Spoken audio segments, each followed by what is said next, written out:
Imbis na magkaso laban sa nanggahasa sa kanya, tinanggap ng pamilya ni Dolores ang tinatawag nilang bayad sa kahihiyan.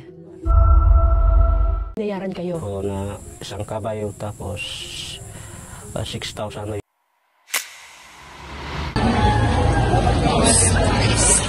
Ano ba kuya? Kumansin pa kayo?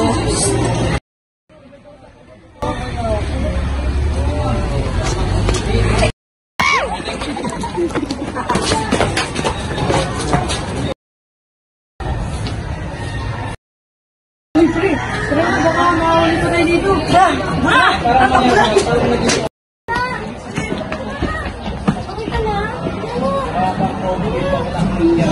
Tita, diyan ba kayo, tita? Tita, si Jana po na rin. Anong may paglilingkod sa inyo? Ano po kasi siya, naabuso po siya dun sa maybe. Sige, pasok kayo. Itsura na ng abuso sa'yo. Yung isa po matangkad, yung isa naman po mali. Yun lang ba yung nakita mo? Yung isa naman, pareho po sila isang po. Parang kilala ko yung isa. Ito ba yung itsura niya? Opo. Ito si Salvador. Bali-balita dito sa barangay natin, marami na siyang naabuso. Dapat bigyan natin ng hustisya yung pamangkin mo. Hanapin mo ngayon na si Salvador at saka si Jeremy. Pati ka. Jeremy, sumama kayo sa akin. Pinapatawag ko yung ka. Bakit? Sumama na lang kayo. Sumama na lang kayo. Kanang lumaban pa. Ay, mga dali kayo! Kung ano-ano naman yung mga kaya-kaya kayo! Ano kayo mga... Lawat kayo! Saan natin ko sa usapan? Wala pa kayo mga nag-aasaway. Wala kang ginagawa doon! Hoy! Daan nyo na lang sa usapan yan.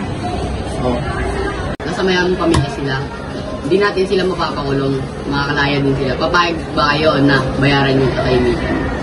Babae lang ako. Kaya huwag niyong sabihin, Kaya kong pumantay o humigit sa mga lalaki. Tadhana akong maging nasa ibaba. Hindi totoong babae ang mas malakas sa kasarian. siya na mismo ang humusga. Babae lang ako.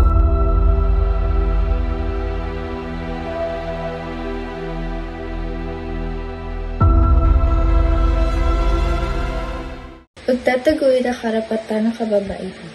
Sa ating lipunan, mahalaga ang pagkilala sa karapatan ng kababaihan bilang bahagi ng pagkakapantay-pantay sa karapatang pantao.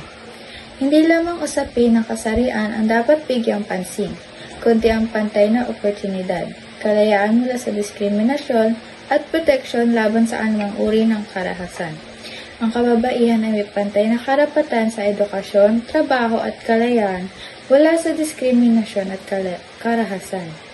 Dapat silang mabigyan ng boses sa mga desisyon at proteksyon laban sa anumang uri ng pang-aabuso.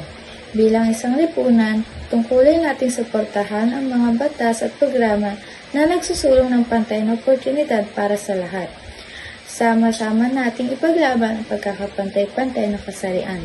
Dahil ang tagumpay ng kababaihan ay tagumpay ng lahat.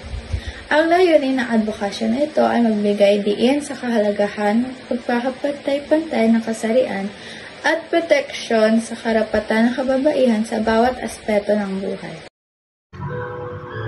Ang advocacy ng karapatan ng kababaihan ay isang pagtataguyod at pagtatanggol sa mga karapatan at dignidad ng kababaihan. Ito ay isang kilusan na naglalayong magbigay ng pantay na oportunidad, pagkakataon at pag-respeto sa kababaihan sa lahat ng aspeto ng buhay. Sa kilaw nito ang iba't ibang issue, kabilang ang politika, ekonomiya, panlipunan at kultura. Karapatan ng kababaihan. Ang babae di dapat kinakaligtaan, may lakas at talino, kapantay ng sino man. Sa bawat hakbang, sa bawat tinatahak, karapatan niya ay dapat igalang. Itanghal at itaguyod sa lipunan, siya ay may boses at damdamin. Hindi katahimigan, kundi pakikibaka ang hangarin.